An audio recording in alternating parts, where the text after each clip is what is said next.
Half shirts. Half shirts.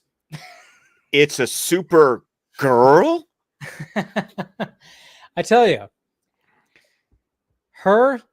she doesn't wear a full-length shirt, does she? No, she doesn't. She does No. not. Like when we see her how many times, and it's it's half shirts. It's all about half shirts when it comes to Kara or Kara. Like that's a tube top, right? It sounds like a tube top. Essentially, Yeah. it is an interesting choice when it comes to introducing her to the DC. And I'll be able to explain that choice, by the way. Thank you. That's why we do this, folks. Welcome to DC Fan-imated. Everybody, we are back in Metropolis talking about, part 1 of the season finale of season 2 of Superman the Animated Series. You believe we're already at the end of season 2? It's crazy. It's crazy that we've been doing this for over 3 years now. Yeah, we're going next April. We'll be at our 4-year anniversary. Yeah, crazy. Time flies. Even though, if you think about it, we've talked about a lot of this, and we still have plenty more. Much. I mean, that's the thing. Is like this whole stream started as, hey, let's talk about Batman the Animated Series, and then it was like, well, that could go fairly quickly, which it did, but we're still, of course, talking about that. But then it's like there's so much more in the DC animated world that we love and want to talk about. So, but yeah, I've told you this privately, but it's going to be fun to tell the audience that there's going to come a time where we're going to be shuffling for a period 3 shows at one time. My brain is going to break coming up with that watch order. Oh yeah, it's because again we're going into that production order essentially, right? Or I don't know how we're figuring it out. Oh, it's just at that point I got to look at air dates. Because really Batman the Animated Series is the only one where production order and air date order were a problem. Everything else, every other show, air date is what you go by. They were released. It was Batman that was just like, why are you screwing with the production order? I don't understand. Yeah, that was the one that was giving us trouble. But it is kind of cool how that kind of was. I don't know. There's just something because we just saw the progression of the series. Well, and then also as it goes on, the shows feel like when we talk about season 1, season 2. Well, now the shows start to feel like actual seasons instead of just episode orders. Yeah. That's true. But yes, guys, we're back in Metropolis, and this is part 1. To share though, because we're back in Metropolis. Okay. Do you know what today is? Today is July 10th, 2024. I don't know. Hump Day? It is Hump Day. It's half shirt day? It's half shirt day. It is also the 110th anniversary of the birth of Joe Shuster. Oh, well, happy birthday to him. Wow. Yeah, the original artist and co-creator of Superman. Today is his birthday. Cheers to Shuster right there. Mention his name because he's got a street in Metropolis in the new Superman movie. So cheers. Oh, absolutely. So I just thought that was so awesome. And I thought it was great that we were doing a Superman episode tonight. That works. On his birthday. So I was like, I have to say something. Fall in line when it comes to that, our little show right here. Absolutely. It's like things always fall in line. But yeah, we're talking about the little girl lost, not little lost girl. I tweeted that out. I was like, little lost girl. I got confused. Anyways, it's fine. It's fine. But we're talking about the little girl lost, and we all know who that little girl is. And we or do we? Or do we? Did you have questions in this episode? I'm curious. I remember this episode. I don't know. I didn't really have questions, to be honest. Okay. Because I was like a little hazy on, I was trying to remember, how does this? I was like, oh yeah, this is a Supergirl introduction episode.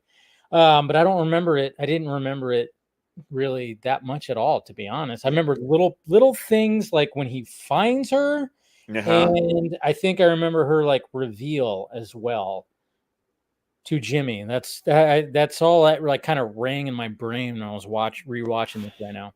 Yeah. Okay. Well, I got some interesting. I'm gonna. I'm bringing the knowledge tonight. Okay, but before you do, even you have to exit out. It's been a bit, but you're pixelating a little bit. Yeah. Been a little bit because I think the past couple of weeks he hasn't been pixelating, which is kind of funny because I think Scott right now has a house to himself, so it's kind of interesting that happened. So, hey, welcome back. StreamYard. It's StreamYard It is. because you have the house to yourself right now, right? I'm in this house by myself. Yeah, and the past couple of weeks you've been flawless, and then today, yeah, because usually we think, oh yeah, maybe because somebody's like firing up the Netflix or something like that. But no, it's just sometimes StreamYard's just going, yeah, today we're gonna fuck with you pixelate. today. Yeah, we're gonna pixelate his face right now. But anyways, all right, go ahead. What do we got? Well, no, we're good. We've got some comic knowledge, but but I'm gonna I'm gonna dole it out as the episode goes on. So go with your recap, Mr. Play by Play. Your play by play. I'm color commentary. It's what happened. Just a bit outside. All right. Yeah. Sorry, I love Bob Uecker, Major League, classic. Still does commentary for the Brewers. Good on him. But yeah, we start off with this episode. Like I said, we're back in Metropolis, and I do want to say hi to Ryan, who said hi in the chat. So good to see you. Good to see you. So we start off with we're back into the spacecraft and the spacesuit, and Superman is out there. Clark is out there because he wants to search for anything that he could find when it comes to Krypton. So apparently the Superman Returns writers decided to oh, I know, but you know what, he wasn't gone for like 5 years or something. Just a quick trip. Maybe like a couple of days, maybe a few days. We don't know the time frame, but yeah, it was just I couldn't help but think of Superman Returns when this episode started. Yeah, I was like, when he was like, I was like, oh yeah, this is kind of this is like what we hear about in the beginning of Superman Returns, which were deleted scenes, by the way. Like they actually like shot stuff of him like flying his spacecraft through Krypton and stuff. Like you can watch it on the special features, like in like with like previs going on. It's like, yeah, that would have helped, man. Maybe. I don't know. Yeah, I don't know. Maybe it would have. I don't know. Superman Returns is such an interesting beast because it's like there's things like that. I mean, that airplane sequence is fantastic. Oh yeah, well, because that's the one thing everyone talks about in that movie. Yeah, because it's just it's so good. But I mean, but at the same time, it's like, I mean, there's just I have to watch it again. I haven't watched it in a bit, but there's things that just really don't work, and then there's things that really do. I know, right? It's a weird movie of whiplash. It really is. It really is. But anyway, so yeah, we're seeing Clark just and I like the fact that he's keeping a little journal. Talking about everything, and then he's just kind of going like, hey, trying to look for anything that he can, and he gets to where Krypton was supposed to be, and it's just a whole bunch of kryptonite. Yeah, just a whole bunch of kryptonite floating around in space, and it's just like, yep, nothing here, but distress signal. What? But where's the distress signal coming from? Sister planet. Yep. Sister planet. Here we go. So I'm just kind of curious, and I don't know if the audience is curious, but so this is clearly a change to Supergirl's, origin. Yeah. Because what is she not in this show? She's not Kryptonian. She's not Kryptonian. Yeah. Yeah. Do you know the reason why for that? No, I don't. Actually, okay. So remember, this show is coming out. It's probably being made in 97, coming out in 98. Okay.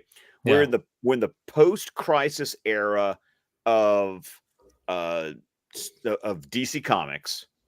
And we have not gotten to the 2000s yet, where they start kind of leading up to like Infinite Crisis and things just kind of like start to go crazy. DC Comics was hardcore in the 80s and the 90s in that whole, because what do we call Superman? What's one of his like little monikers we give to him? What do we call Superman? Yeah. Like Man of Steel. Man of Steel. Keep going. Yeah. I'm trying to think of anything else. Man of Steel. I don't know. What else we call? The Last Son Oh, of yeah. Krypton. Yes. They made such a big deal in the 80s and 90s when they rebooted, DC after Crisis. Mm-hmm. Superman was the only surviving Kryptonian. There are no other Kryptonians. They all died. Because if you go back and you read those comics, if Kryptonians showed up, it was like, oh, you're from a pocket universe. Oh, you're not actually a real Kryptonian. We just think you are. There was always these things where, like, we had Supergirl in the 90s, but she was a protoplasmic angelic being from the future.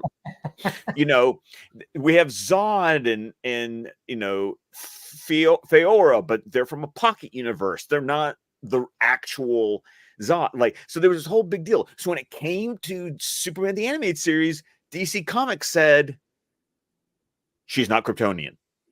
That's Superman is the last son of Krypton. Makes it was sense. A big deal.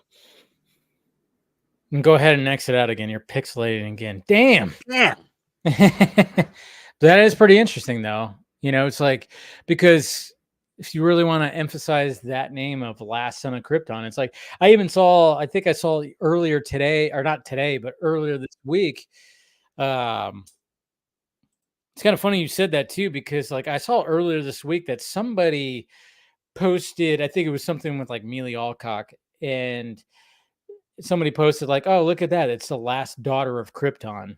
And it was just like kind of funny because I was like, you never really hear her referred to as that, Normally not, but it's true. But yeah, it's not true. But yeah, because when he gets to, because once again, Argo is supposed to be a city on Krypton. So but they were like, hey, it's a sister planet this time. Right, it's a planet of Argo. And of course there's also Kara, which is funny because like ever since the Melissa Benoist show, Kara has kind of really become like the pronunciation that we use moving forward. But I remember this because until they started saying Kara on the CW show, and it sort of rolled on from there, I used to call her Kara because that's how it's pronounced in this show. But she's not Kara Zor-El, she's Kara Inzi. Like they even had to change her last name. Yeah, they had to change it up. When it came to the movie, and even Superman, 3? When did she show up in that? No, she's only in her own movie. She's only in her own movie. That's right. For some reason, I was like, yeah. But how do they call her in there? Is it Kara or Kara? I think it's Kara. I think it's Kara as well. I mean, I don't try to remember that movie very much. Yeah. But I think it's Kara. This is where Rebecca would be really handy right I know, now. right? Let's get Supergirl Radio in here. Come on. I know. But I was like, I forgot that's how they called her. They referred to her in here. Because when they said Kara, I was like, that just sounds off to me. I'm like, it does sound off. But but remember when we had his parents, they called his mom Lara instead of Laura. Yeah, that's true. So maybe, I didn't think about that. Interesting. But yeah, so Superman gets a distress call and of course goes over to this sister planet, which is all just frozen over. He finds a certain spot where the distress call is coming in, and it's like this kind of like layer kind of place. It's got like this star that's in the middle of it, and it gets explained to him from Kara. What's her last name? NZ, right? NZ. And the mom's name is Kala. Kala, that's Kala NZ. Okay, that's right. I wrote it wrong. I put an R instead of. Why did I put Kara? Obviously, that's because you're thinking of Supergirl. Yes, exactly. So she, of course, does the whole like hologram explaining what happened, which obviously Krypton exploded, and that caused obviously being as close as it is, it fucked up things on Argo badly. Right, because it like pushed it like I don't know if they actually say this in the show. I always think about like it pushed it out of its orbit, so it was farther away from the sun. Yeah, so everything got cold and Yeah. everything, and then of course they have technology to try to save themselves, and she's like, "Oh, we're gonna save the family," and getting to these little pods, and then of course Superman walks up to those pods and just sees dead, just sees skeletons. And then of course there's one where, hey, look at that, there's somebody preserved in there. It was kind of funny too, because that kind of reminded me of like the whole open pod in Man of Steel, and like Yeah. like, it was that Kara or Kara in there, which Zach kind of just is like, could be not. He's always just been kind of coy about that. But so obviously he's like, okay, found her. And then it kind of just I love it too, where we get like we get a cameo from somebody who's well known. Did you catch that? Yeah. We get Al Roker. Al Roker, Weatherman. Yeah. From the Today Show. Yes. I was like, it was funny because all of a sudden they're like talking about the weather and talking about how the weather is going to be like so nice in the Midwest, and obviously Smallville is going to have some nice weather. And I was like, they fucking got Al Roker on this shit. Look at that. I was like, it's just kind of funny. But it's such a great transition to go out and enjoy that sunshine, and then there's Kara just flying around. Beautifully animated. For a B-team animation, they actually they kind of swung for the fences for some of those like camera, like especially when she's like flying with like the birds and stuff, the birds, and how the camera kind of like does almost like a 360 rotation. I thought, hey, they were swinging for it. But I got, going back to Supergirl the movie, I got some of that, what they call the flight ballet feels. Because if you go back and watch Supergirl the movie, her first flight is very beautiful. It's actually the best part. It's like synchronized swimming kind of thing. Yes, very much so. And it is the best sequence in that 1984 film, not gonna lie. I can't remember the last time I watched that. I'm gonna have to do a rewatch one of these days. Go ahead and exit out again, man. StreamYards just has it in for you tonight. But yeah, she does fly around, and it's nice, with the score and everything. And she's just kind of like getting a feel for it. I mean, it's interesting. It is interesting how, like, obviously, again, we're, you got a 22-minute episode, you got season finale going on, and of course we know that what you said is like the fact that they pushed, because originally it was supposed to be Apocalypse Now, that was going to be the season finale, right? Yeah, exactly. So now it's like, all right, let's introduce Supergirl, but it's like there's only so much you could fit in these 2 episodes, so it's like, all right, we're gonna have to have a little bit of a jump of like not seeing her just like waking up and being like, what's happening and what's going on now. I didn't mind that, actually. I appreciated just the, hey, you found her. We don't know who this is. Let's move along now. And let's see her fly around in suspenders and a half shirt. And really, I mean, and those overalls are like cut off. Those are like some cut off overalls she's wearing. Let's just say that if Kara wanted to do a farmer's daughter photo shoot, she'd be on the cover. I'm just telling you, I know that you haven't seen the X trilogy. You need to see X, because that's what was going through my mind when I was watching the sequence. I've seen, I know what you're talking about, because I've seen what what's her name looks Mia like. Goth. Mia Goth, yeah, Goth Yeah, that makes sense. That makes sense now. Now I can get that visual out of my head. All right. You're welcome. Yeah, she's a looker. That's for damn sure. But yeah, so she's flying around and doing all that. And then I like how Clark just like flies up and just like grabs her. Is like, hey, you're not supposed to do that during the day. Hello, but she's like, I'm bored. He grabs her and then he pulls her down. Yeah, exactly. It's like, hey, watch out. It's like, We got to keep a low profile right here. I'm just saying, like, let's not do this during the daytime. And then of course they were at the dinner table, and he talks about how because his mom's like, hey, you gonna stick around, you staying the night? He's like, nah, there's a crime wave that's come back, and we got some Intergang people. That's right, we got the Intergang back in Metropolis. Yeah, they never left. Not the same Intergang though. No, it's not. It is funny though, like when Intergang shows up. Did you recognize one of the voices of one of the Intergang members? Did not. I was wondering about voices when it came to this. Okay, so there's the. I know we're jumping ahead because Clark has to leave the farm, and then Kara wants Pa to fill her in on. Tell me more about this Intergang, and then of course we jump to Metropolis, and there's Lois and Jimmy on the way to some technology expo. But then two people in stupid-looking costumes show up.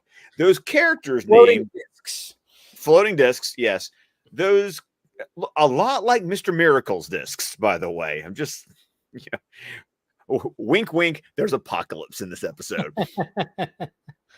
But the two characters who float in, their names are Amy and Trouble.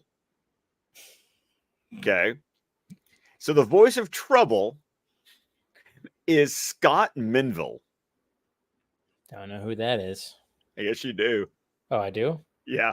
It's Robin from Teen Titans and Teen Titans Go. Oh, there you go. Yeah. And a whole bunch of other stuff too. Like he's one of those like voice actor guys, career voice actor guys. But yeah, with our circles, a lot of us will know him as he was the voice of Robin in Teen Titans. Okay, that makes sense. That's cool. And she's not a voice? No, she was the voice for a lot of the Rugrat movies. Oh, okay. And Kara, not anybody either? I got the name, but I'm going to be honest, I didn't look her up. Her name was Nicole Tom. Okay. Actually, now that you say that, did she do anything? I mean, she sounds kind of like somebody like, but it's just a good voice actor, voice. Let's see. She was in The Nanny. She was in The Nanny with Fran Drescher? With Fran Drescher. Wow. Yes. And she was also in she was one of the kids in Beethoven. No shit. Yeah. What? Wow. Yes. I mean, I'm trying to remember, but I'll look it up later. But I'm like, wow, that's pretty funny. That's pretty funny. So she was a child. So she was a child actress. Okay. Interesting. She do anything currently? Probably not. I didn't see anything, but but you know me, I hit the highlights. So let's see, what is she doing currently? Because she is the Supergirl. Like she never changes. Like she stays the voice of Supergirl through the rest of the DC animated universe. Let's see. Yeah, she's still doing some things. That's good. Trying to see. I mean, titles that I'm not, particularly familiar with, but oh my God, she was even in an episode of Gotham. Wow. So she's even part of that. Interesting. Yeah. But so she's still out there. She's, a lot of day work, guest stars in an episode. Voice. I'm just saying she has a good voice. So I figured, keep going, and go ahead and exit out again. Man, tonight is not your night with StreamYard. Tell you, keeps pixelating. Jeez, just one of those nights. Tell you. Same thing with the Giants. The Giants are losing 9-3 right now. It's really bad. All right, huh? Giants losing. Oh yeah, they're getting killed right now. It's like, it's 9-3. It's only in the 6th inning. Well, anyways, not trying to pay attention to that because why? But yeah, so these two Intergang people, they like grab a crate that they want to steal, and then of course, only when they got cops showing up. I mean, obviously they got a Trouble has a freezing gun, and what's the girl's name? Amy. so funny. And she has like a kind of like fire gun. So obviously the cops that show up are very much outmatched. But then of course Superman shows up and does his thing. But he also struggles a little bit. You know, when because they're blasting him, you know, a little fire and ice. Yeah, a little fire and ice. You know, it's a little rough. And like I said, you got Jimmy and Lois that are there. And I like how Lois was kind of given throughout this episode. Lois kind of like goes, "Hey Jimmy, you know, if you want to be me, if you want to be something," she kind of just goes like, "You have to like, you know, you have to work at it." So she's kind of giving tips to Jimmy throughout this episode. But you know, and one of the things that Jimmy ends up finding is like when Superman's fighting is like a token falls out of one of the, I can't remember which one, but you know, falls out and he grabs it and is like, all right, I got a token, this means something, kind of thing that he needs to investigate eventually. But and then, you know, there's even a point too where Lois is there and then like they strap one of those little discs, those floating discs on her, and she starts flying up in the air. Distraction, obviously, because Superman does a good job of like, you know, one of those things like, hey, there's a fire hydrant, so let me zap that as I'm getting frozen, and then I could utilize that where he would get frozen and blah blah blah. Because Superman, smart guy, he's a smart guy. He's a smart guy. Yeah. But yeah, Lois goes up in the air and then he has to grab her and they get away, of course. But we have a clue. We have a clue when it comes to where they might be. But then, of course, we get, hey, guess who's also in this episode? And like you said, there is a little bit of apocalypse in here. Oh, who do we get? Good old Goodness. I know. That's not her first appearance. No. But the first time we hear her voice. True. Is there a significance to the voice at all? Are you shitting me? I don't know who the voice is. Oh my God. No. Oh yeah, I don't. Dude. It's Ed Asner. Oh, is it? I knew it wasn't a female's voice for sure, but I didn't know it was Ed Asner. Really? Yeah. Ed Asner. It becomes the DC animated Granny Goodness for it just becomes one of those voices like everyone else, like Susan Eisenberg and Tim Daly and Kevin Conroy. It's just like, yes, Ed Asner, who, remember, we just left him in Batman the Animated Series as Roland Daggett, and he jumps on over here and he gets to do a Granny Goodness voice, and it's so hilarious to me that you get old craggedy Ed Asner doing Granny Goodness. Wow. It's amazing that because there's not a whole lot very maternal. Yeah. Granny Goodness. No, not really at all. No. Nope, not at all. But yeah, so she's running this whole new Intergang. Did you get a level of like Shredder from the Teenage Mutant Ninja Turtles movie?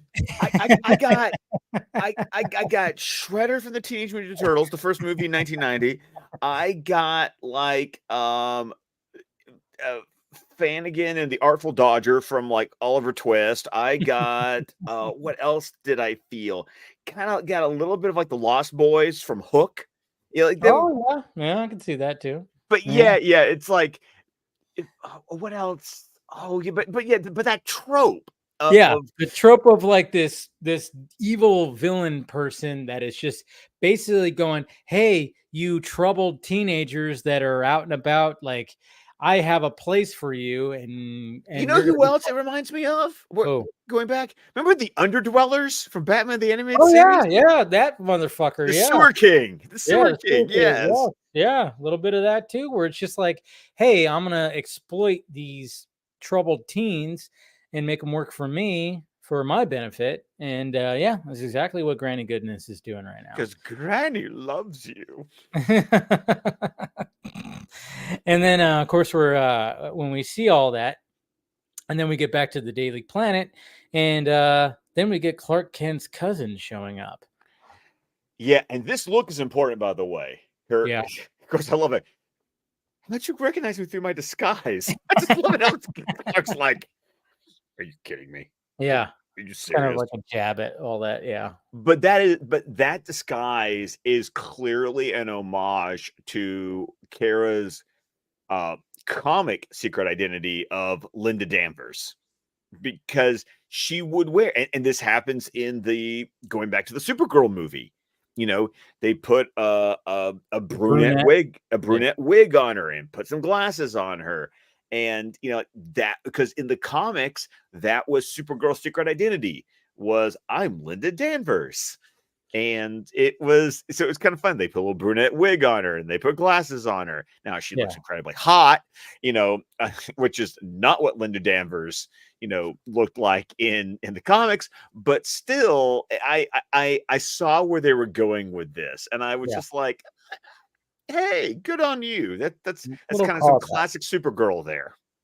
It is kind of, I mean, it is interesting because it's like she just didn't put on glasses like, you know, what Clark does and maybe style his hair different.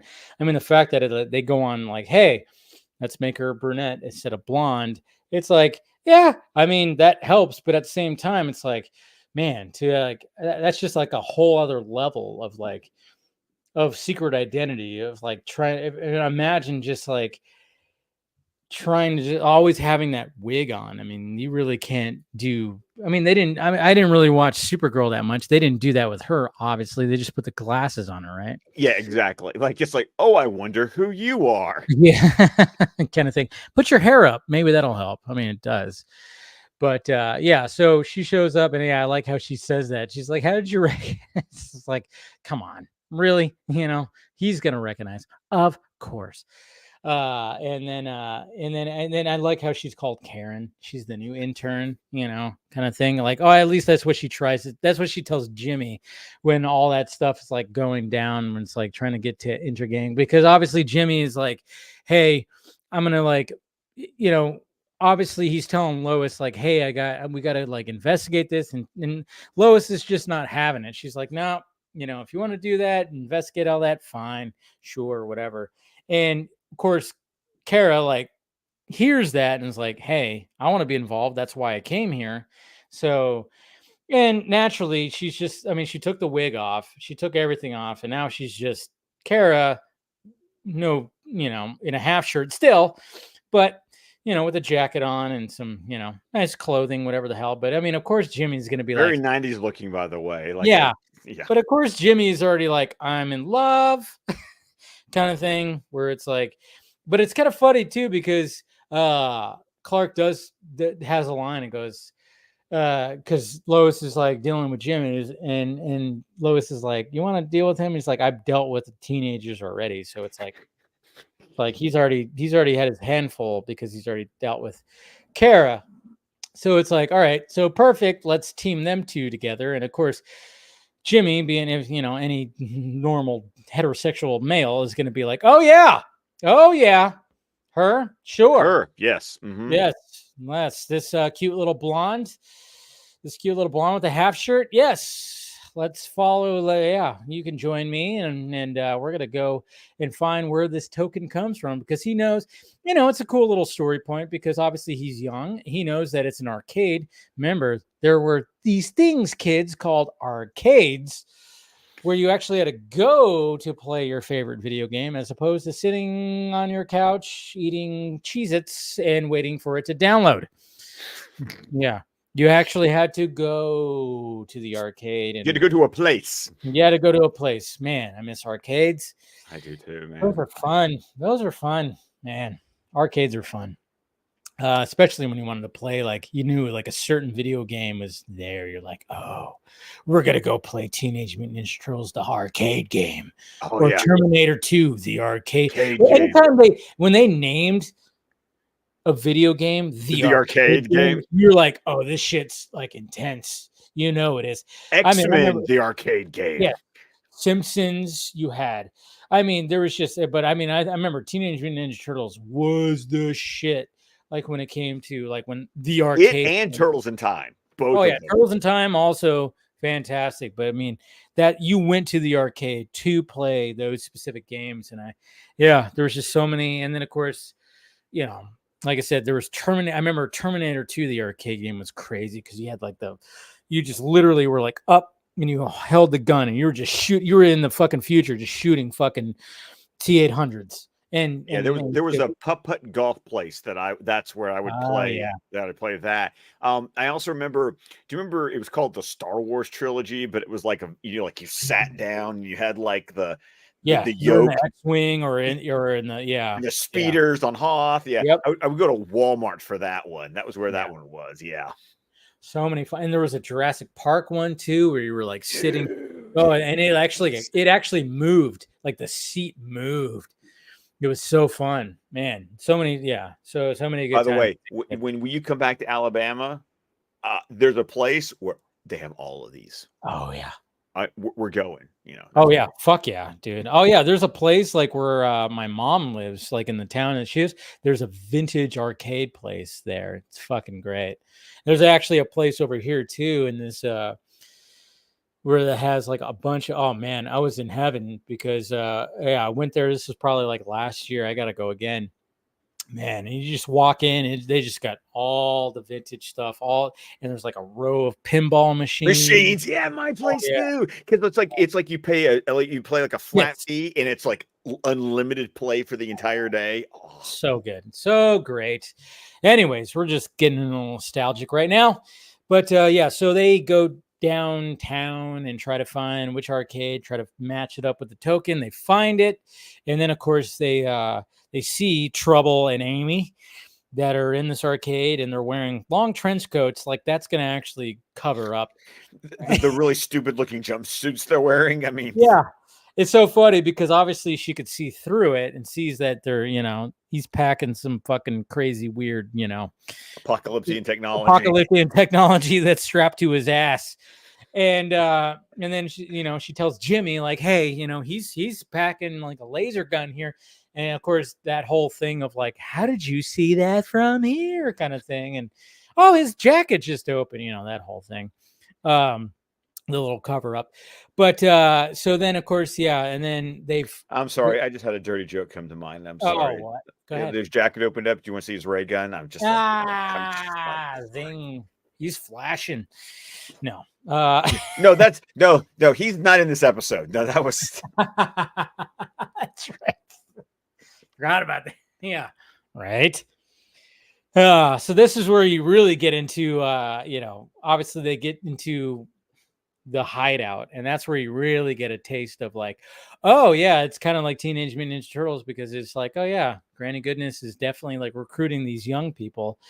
And I mean, this is pretty much where we get to the clip, because I mean, it's not much left to the episode because it's a two-parter, folks. It's a two-parter. So this is where we're gonna watch the end of it here with the cliffhanger. So look at Jimmy's just like, I love you. I love you.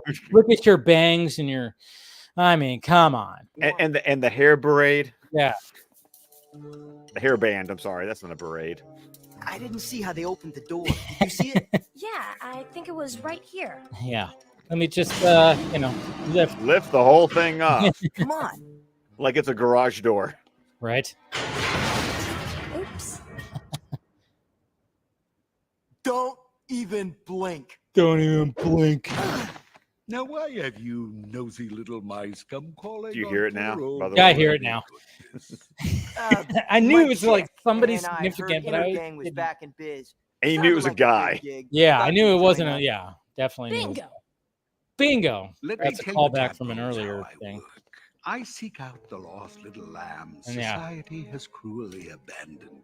I take them lovingly under my wings. Totally Shredder the power to face the cold, heartless world and kick its butt. We're in. But you hardly I love how melodramatic. I mean, not only is Ed Asner just chewing the scenery, but they've also animated her to just be so like melodramatic, and I love it. It works so well for Granny. It's so all right. I've seen enough. Because there's a face that she makes. You think you're getting power, but she's just turning you into her own like, personal Jesus Christ. What are you doing? What do you think? I'm shutting down this psycho witch. Which language? Children, Defend your granny's honor. I love. Did you see that? The Yeah, devil horn. Yeah. it's so funny. Because it's like you think she's doing like the pinky thing, but she does both of them. Well, no, she is from Apocalypse. Look at that face. Look at that face. Oh my God, those teeth. Apocalypse. Rip it off, girl. Rip it off. Okay, pause. Oh, go back. A super. Huh? We got to go back to the outfit. I told you I was going to explain the outfit. Okay. His honor. Kill her. Alright. Went back a little too far, but let's reveal again. Yeah, we get to see the teeth. Apocalypse has an amazing dental plan. All right. And there's a shot. Okay. So let's talk about this costume. Okay. You cannot blame Bruce Timm or any artist on the animated series for this design. This was, like I said, this episode comes out in 1998.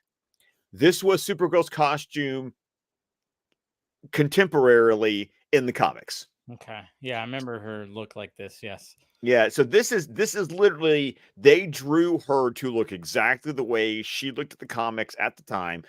Rebecca's talked about this on the vodka stream before, but this is when the Peter David run is happening in the comics, where Linda Danvers isn't a secret identity. Linda Danvers is like this wayward teenager who gets like possessed and melds with the protoplasm Supergirl angel being that, if you read the death and return of Superman, the shape-shifting Supergirl, like she melds with an actual teenage girl named Linda Danvers, and then that's the Supergirl we see in the Peter David run. So this was her costumes. Like, this was the contemporary current Supergirl costume in comics at the time. So that's why she has this design for the animated series. That makes sense. It makes sense. I mean, when you think about it, it's like, it's a good first costume for sure. It's like, oh, just buy a Superman. Obviously, there's going to be merchandise, so buy a Superman half shirt with the mini skirt. Yes, and then, but you got to have the skirt. It's blue, which is it's fine. It works. The color scheme works. And then of course you have the small cape. I'm wondering how she came up with that one, but hey, it's whatever. But it for the most part, I don't hate it. I really don't like the design. I do. Spoiler alert for like years later. I do appreciate the fact that for like 1 or 2 episodes, she did get a different costume, which once again reflected the costume she was wearing in the comics at that time. But yeah, but this does remain actually, I can't grab, I know props, but because it's over there and it was a very expensive statue, but I actually have a statue of Supergirl in this outfit. Nice. So, it's classic if you're a 90s kid. Like, you remember this outfit. True. And she got the gloves too. Supergirl? A super girl? Where did the gloves come from? She wasn't wearing gloves. So when did they magically appear in her hands? I'm not gonna lie. That's very true. Put it on real quick. Yeah. And what do you think? Are there some red Doc Martens she's wearing? Probably. I would say so. Yeah, you kind of want to wonder, like, where'd she get all this stuff? How much you want to bet Martha made her the cape, though? Of course Martha did. Take a nap, Grandma. Haha. Haha. Because I'm sassy. Oh, and there's the pose. It makes the hands of the hips, and we're slightly like tilting out our hips. Oh, there's a boom. What the heck is that? She's from Apocalypse. Where? Good on Jimmy for remembering a boom tube. Just beginning, Muffin. Oh, we got more characters. Yeah, these are some of the Furies, right? Yes, the female Furies. Yes. Do you know who they are, though? I don't know who I'm trying to remember the names. Yes. Okay. So, crazy lady over there on the left. That's Mad Harriet. Okay. The dominatrix in the middle. That's Lashina. Sheena. And then the one over there on the right, that's Stompa. Stompa. Yeah, she looks like she'll stompa all over your nuts. Yes, you will. Jesus yeah, Christ. all these are actual Jack Kirby Oh creations. no, I figured. I was like, I know I've seen the designs, but I'm like, I have no idea what they're called. I just knew that they were like, it's the Furies. I just don't know their names, but yeah. Yeah, they all appeared, by the way, for those who are playing along at home. They all made their first appearance in Mr. Miracle #6. Nice. All Granny. Girls, this ninny noodle wants to play rough. This ninny noodle. Make her last moments special. God, Kirby came up with some crazy ass ideas. Dun, dun, dun. Oh boy. To be continued. Oh, I love it. I love those. Yeah. Oh man, what an episode! It's interesting. It is very interesting. Not Good little introduction to Kara, whatever. Kara, yeah. I like Kara better. I don't know. I do. Kara is definitely my preferred pronunciation of the name. Yeah, Kara just, I don't know, man. Kara's better for sure. Yeah, definitely. So there you go, guys. That is the little girl loss. There you go. You got there. You got there eventually. Dude, yeah. I'm like, hey, I'm just like all I keep reversing that. But yeah, that's part 1 right there. And naturally we're gonna be talking about part 2 next week. So make sure you guys watch that, and we'll be back here talking about the conclusion. I really don't remember so much about. I don't either. I am like it was funny when you talked about the beginning of the episode. You're talking about the little parts of part 1 that you remembered. Literally, what you remembered is what I remembered. Yeah, I know. I was like, I remember him finding her, and I remember the reveal a little bit, and I remember the whole Jimmy thing, and I was like, what happens in this episode? I was like, I totally forgot about Granny Goodness. I forgot about the Intergang. See, I remember Granny Goodness because I remember this was the episode that introduced. Well, I know she's in the flashback in Apocalypse now, but like I remember this being like the first full introduction of Granny Goodness into the animated series. Yeah. So there you go, guys. Great episode. Good little introduction to Kara, and yeah, we'll be back next week for part 2 of this finale, and it's the actual finale next week. So there we go. Right? We're I can't believe we're about to hit the not the final season. I have details when it comes to like how many seasons of Superman were there. I just because that's what I do on the show. I guessing. Love it. So we'll talk about that next week for sure. So, but yeah, that's it, guys, and we appreciate you guys spending some time with us. Go ahead and plug away, Scott. Well, of course, you can find me on Twitter X at ScottDC27. You can find me on Instagram at McMurlin, and you can find me on Vero at Scott McClellan.